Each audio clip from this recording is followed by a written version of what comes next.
Imagine this. You are dreaming. You realize that you're dreaming and you call in your biggest fear. You face your fear. You conquer your fear. And then you wake up and you're no longer afraid of the thing that was your biggest fear. Wouldn't that be cool? Wouldn't that be something that you would want to try?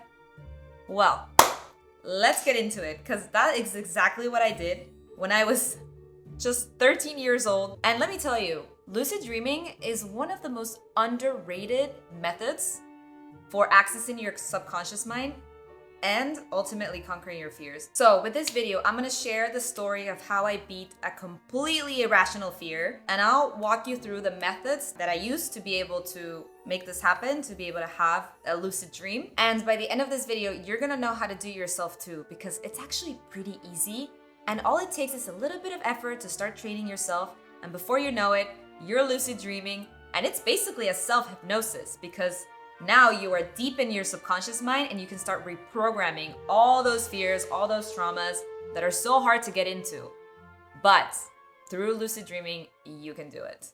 So before we dive in, hello, my name is Talia, and I help people transcend their limiting beliefs so they can grow their consciousness and become their most unapologetic selves. If that sounds interesting to you, don't forget to subscribe for more videos like this. Now, how can a lucid dream really help you overcome a fear? So if you think about it, in hypnosis, in meditation, and all these tools that we have at our disposal to be able to access our subconscious mind, we are altering our brain to move into different frequencies, different brain waves. So when you're meditating, you are relaxing yourself and your brain starts going from beta waves to alpha waves. That is when you're in your relaxed state.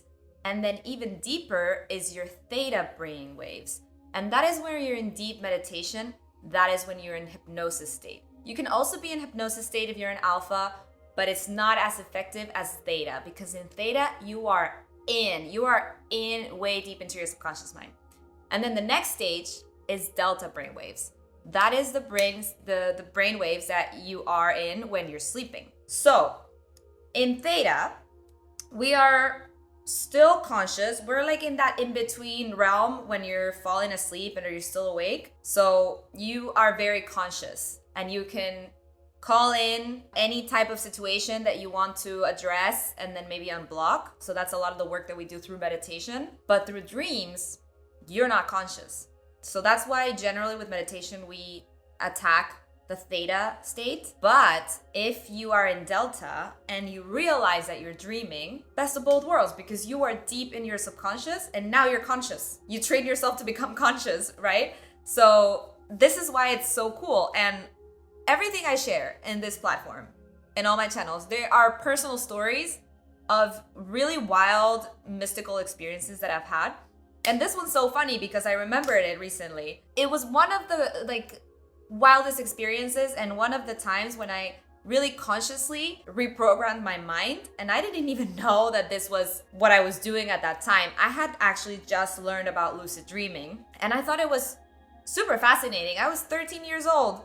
I was always interested in the mystical stuff. You know, I would always pick up books about witches, witchcraft. I mean, Harry Potter, big fan. I always liked all the crazy stuff, but I always liked to even more so to find out about the things that were actually backed up by science and there was research behind it. And I knew that lucid dreaming was one of those. And listen, I did not get into lucid dreaming to conquer my fears. I was 13 years old. What do you think 13-year-old girls are interested in? Boys. I was 13. I was a virgin. What did I want to do at 13? I was really curious about what sex felt like. So I wanted to have a lucid dream so that I could have sex. Yeah. So I trained myself. I mean, not just because of that. I thought it was cool, but because I wanted to travel to other dimensions and do all that. But primarily, I really wanted to have sex. I hadn't even kissed a boy at this point in my life. So what did I do? I started finding out about how to get yourself to lucid dream. Now, what was my actual fear? While I was really interested in all the esoteric stuff, I was actually terrified of ghosts. Terrified to the point that I sometimes couldn't sleep. I couldn't even open my eyes because of the darkness. And it was very conflicting because I was interested and at the same time, hell no, all my friends would go to movies to watch all the recent scary movies and Sometimes I would try, if it didn't seem as scary, then I could go, but then I would have horrible nightmares. It was like irrational. That's what an irrational fear is. I mean, yes, I believe in ghosts now, but at the time I didn't really, and I thought it was completely irrational. But what I was actually scared of was the little girl from The Ring, from the movie The Ring, if you remember her. What's ironic is that I hadn't even fucking watched the movie. I didn't watch the movie. I watched Scary Movie, the comedy version of it. And I also watched the TV commercials. I don't know why I had this horrible phobia for this little girl. So anyway, I started training myself to for how to lucid dream. And what I did actually was induced lucid dreaming. So I tried, there's a few different methods, which I'll explain. The first one is self-induced lucid dreaming. So as you're going to sleep, you try to stay conscious of when you're falling asleep rather than just give in and fall asleep. So I remember the first time it was intense. Like I felt like I was being pulled by some sort of black hole. I was just being sucked in, and the feeling was so intense that I shook myself and I woke up, and then I just allowed myself to go back to sleep, because it can be very scary, especially if you don't know what you're getting involved in. And now that I have more practice, and if you have practice as well meditating, you understand what's happening now. But at the time I was 13, I didn't know. So that didn't work. It was working, but I pulled myself out of it. And then because I was doing so much research about it, and I was trying, I tried a few nights. I think this happened after a few nights. The next thing this happened, I woke up while I was in my dream, and I was in my room, and I would see my room, and I would see the walls. I didn't look back to see my body. So a lot of people go through that. They actually see their bodies, and then they have out-of-body experiences. For me, it was almost like I was still in bed, but I woke up and I was in my room, and my room started changing. Like the walls were still there, but it was becoming a desert in the background. And I remember the moment that happened and I realized I was dreaming, I was like, oh my God, it's happening. This is it. And then because I don't know why it's scary. If you don't have experience with it, it can feel really intense. And I just remember being like, this is so scary. Oh my God, my biggest fears are about to present itself in front of me. The little girl from The Ring is going to present herself in front of me. So the little girl from The Ring presented herself. When you're in delta waves, when you're in these higher dimensions, manifestations happen really fast. This is what manifestation is. When you're in Earth, manifestations are really slow and really dense, because Earth is dense, because where we live, matter is dense. But when you're up there, when you're just energy, things happen like this. So in that moment, the little girl from The Ring showed up in front of me. I was fucking terrified. Oh my God, can you imagine that? I don't know what you're scared of, because if you think about that, then you might be like, maybe not. But whatever you're terrified, and this shows up in front of you, horrible. But then I remember this happens, and I'm like, I'm not gonna let you take over me or something. Like, you know what? Like, I'm not gonna give in or surrender. And I start fighting. I just start punching, and it's all in slow motion because, it's a different reality. I don't know what I'm doing. But just the fact that I started trying to beat my fear, next thing I know, I woke up, and then I was never afraid. Again, it was gone. The irrational fear was gone. Of course, I didn't notice at the time, but then after, when I would think about it, like, then I could sleep better at night. I wasn't afraid of the dark like I was before. It was an irrational fear. And it's crazy that it went. And then my lucid dreaming didn't end there. The next time I did a lucid dream, what do you think I called in? I called in a hot guy, and I had sex for the first time in my dream. And you know what's funny too? That it actually felt like it was in real life, and I had sex many years later. I didn't actually lose my virginity until I was 19. So I was 13 to 19. Imagine the curiosity of this little girl. She had to call it in her dream.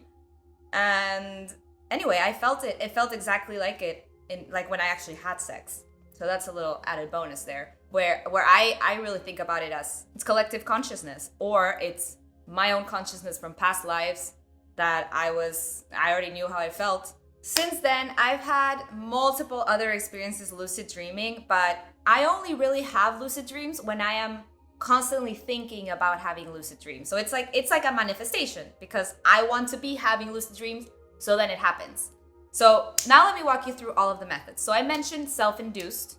This one I think is personally the hardest one, because I don't know, I think that when you're going to sleep you're really tired, so it's easier to want to give in and just fall asleep. It's harder to maintain that awareness, that consciousness. So what has worked, there's two methods that have worked really well for me. I mean, if you're, as I said, if you're aware, it might just happen spontaneously. It might have already happened to you spontaneously. But if you really want to train yourself, the method that has worked really well for me is asking myself if I'm dreaming multiple times in the day. So sometimes I actually have it, I have a notification on my phone.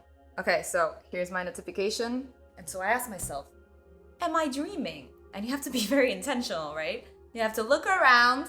And then this is an important part. You have to look at your hands. And you can do actually all sorts of things. If you have a tattoo, that's great. You can look at your tattoo. Basically, this is an anchor so that when you ask yourself in your dream, you can look at that thing and see if it's still exactly as you remember it. So what I do, I don't have tattoos, so I just look at my hands and I do this. An elegant solution for keeping track of reality. Was it your idea? No, it was Mal's actually. This one was hers. She'd spin it in the dream and would never topple.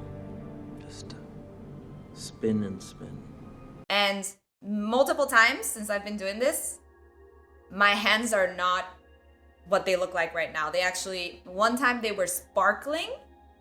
And so I was like, oh, I'm dreaming, like that moment. The next time, the fingers started going like really long in one hand. So you know that stuff doesn't happen in real life. It doesn't happen in the 3D, so that's how you know. The more you ask yourself in real life or in 3D reality, if you're dreaming, you're gonna start doing it in your dream too. I swear to you, it's so fun. So train yourself enough and do that. The other method is if you are napping. I don't actually take naps much, unfortunately, because if I did, I feel like that's one of the easiest ways to have a lucid dream, because it's not a very profound dream. So it's like you're closer to theta waves than delta waves. So you're able to notice that you're dreaming more, like a lot more easily. The other one is if you nap and you wake up from your nap, or if you're actually sleeping and you wake up and you're still fresh from your dream and you put yourself back to sleep, it's easier to keep your consciousness and like induce yourself back into sleep. That's way easier than doing it at night and having to induce yourself at night. So that's the other method you can try. So in summary, 3 methods. Self-induced before going to sleep, asking yourself as many times as possible during the day if you're dreaming and having an anchor point. And number 3, if you're napping, try to have the intention before you go in a nap that you're gonna have a lucid dream, and or bring yourself back into your dream when you wake up. Now, super, super important is that you actually know what you want to call in your dream before you start to actually try to get yourself to have a lucid dream. Because I started doing it recently, that I was reminding myself, and then I would get excited when I realized I was dreaming, but then I didn't know what to manifest. I remember the last time I was like, oh, I'm dreaming, okay, where do I want to go? I want to go to Iceland. And so then my environment turned into Iceland, and I was like, okay, cool, but I don't know, I feel like I could have been way more productive with my dream. But I just, in that moment, I didn't know. And because you get excited, because you might lose at any moment. If you get too excited too, you wake up. So try to chill with it. Try to take it easy. So know exactly what you manifest. If you want to call in a fear, if you want to maybe manifest something, like picture your goal being manifested and then feel that emotion happening. Like, you also don't have to necessarily conquer fears. You can just manifest on the spot, and it's so powerful because, again, it puts your brain waves and your subconscious in the state of things actually materializing. And you start to feel the emotion. It starts to feel like it's real. So take full advantage of that. Remember, your dreams are your subconscious mind talking to you. Your subconscious mind mainly knows how to talk to you via images. So use it to your advantage. Create the ideal scenario. And of course, you don't have to only do this through your dreams. Ideally, you should do it as much as possible. You should meditate on it.